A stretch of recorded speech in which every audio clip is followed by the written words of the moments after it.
ओम शांति। 22 अक्टूबर 2025 आज का पुरुषार्थ। आज मीठे बाबा भारतवासी बच्चों को याद दिलाते हैं कि तुम विश्व के मालिक थे। भारत ही स्वर्ग शिवालय था। तुम आदि सनातन देवी देवता धर्म के थे, सर्वगुण संपन्न, 16 कला संपूर्ण और विश्व के मालिक थे। तुम पवित्र थे और काम कटारी नहीं चलाते थे, अर्थात अहिंसक वैष्णव थे। बाबा पूछते हैं कि तुम इतने साहूकार थे, फिर तुमने इतना दिवाला कैसे निकाला? तुम पावन से पतित कैसे बन गए? तुम विश्व के मालिक से गुलाम कैसे बन गए और तुम्हारा सारा धन दौलत कहाँ गवा दिया? अभी की दिल्ली को कब्रिस्तान होना है, जहां सब दफन हो जाएंगे। शिव बाबा ही ऊंचते ऊंच हैं, पतित पावन, दुख हरता सुख करता और नई दुनिया स्वर्ग स्थापन करने वाला है। सर्व का सद्गति दाता सिर्फ एक बाप ही हैं। वो साधारण पतित तन ब्रह्मा के रथ में बहुत जन्मों के अंत में आते हैं राजयोग सिखाने। बाप कहते हैं कल्प सिर्फ 5000 वर्ष का है, न कि लाखों वर्ष का, जैसा कि गुरु लोग कहते हैं। बच्चों ने श्री कृष्ण को कलंक लगाया और बाबा को कुत्ते बिल्ली कण कण में कहकर, पतित पावनी गंगा कहकर ग्लानि की है। अनेक गुरु और सन्यासी बनाकर हठयोग सीखते हो, जबकि मुक्ति जीवन मुक्तिदाता सिर्फ एक बाप है। भक्ति मार्ग में मंदिरों पर और पूजा पर बहुत खर्चा किया है। पुरुषार्थ कैसे करें? सफलतापूर्वक पुरुषार्थ के लिए बाबा निम्नलिखित बातें बताते हैं। 1. याद की यात्रा, स्मृति, मनमनाभव, याद। बाप का पहला कहना है, मामेकम याद करो, मुझ ऊंच बाप को याद करो। विकर्म विनाश का आधार, मुझसे योग लगाओ तो विकर्म विनाश होंगे और तुम पावन बनेंगे।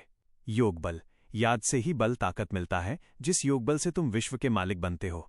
आत्मा अभिमानी बनना, अपने को आत्मा समझ मुझ बाप को याद करो। 2. ज्ञान का प्रचार, सेवा, बाबा बाबा कहकर समझाओ। जब भी किसी को समझाओ या भाषण करो तो बाबा बाबा कहकर समझाओ। बोलो शिव बाबा कहते हैं, इससे तीर लगेगा और आकर्षण होगी, क्योंकि शिव बाबा याद आ जाएंगे। बाप की महिमा करो, सिर्फ अपनी तारीफ न करके बाप की महिमा करो। नशे से भाषण, हम बाप की महिमा करते हैं, ऐसे नशे से और ललकार से भाषण करो। संदेह निवारण, त्रिमूर्ति शिव बाबा का परिचय दो।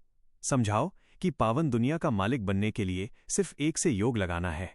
हर बात में बाबा का नाम, हर बात में बोलो बाबा कहते हैं, इससे तुम छूट निंदा से सुरक्षित जाएंगे। 3. धारणा और व्यवहार पवित्रता, सच्चा वैष्णव बनना है। काम कटारी न चलाना, अर्थात कोई भी हिंसा नहीं करनी है।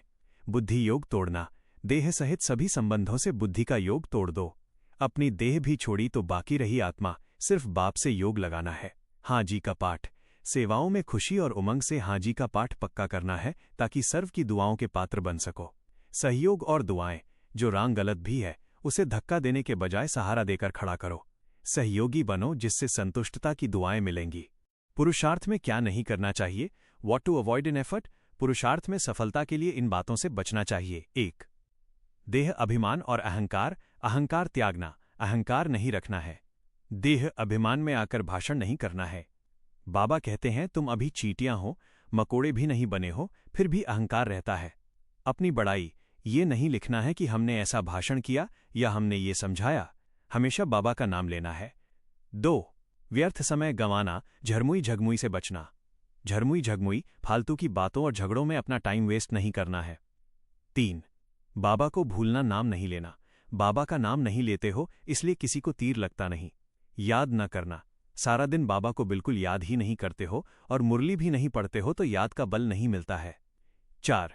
रथ को याद करना, रथ को याद नहीं। बाबा कहते हैं कि इस रथ ब्रह्मा द्वारा तुमको कहता हूं, लेकिन रथ को थोड़े ही याद करना है। सिर्फ मुझ बाप को याद करो। बापदादा की आज की समझानी का सार है कि बाबा बाबा कहकर ज्ञान दो और मामेकम याद करो। इसी योगबल से तुम विश्व के मालिक बनोगे तथा देह अभिमान और अहंकार से मुक्त होकर सच्चा वैष्णव बन सकते हो।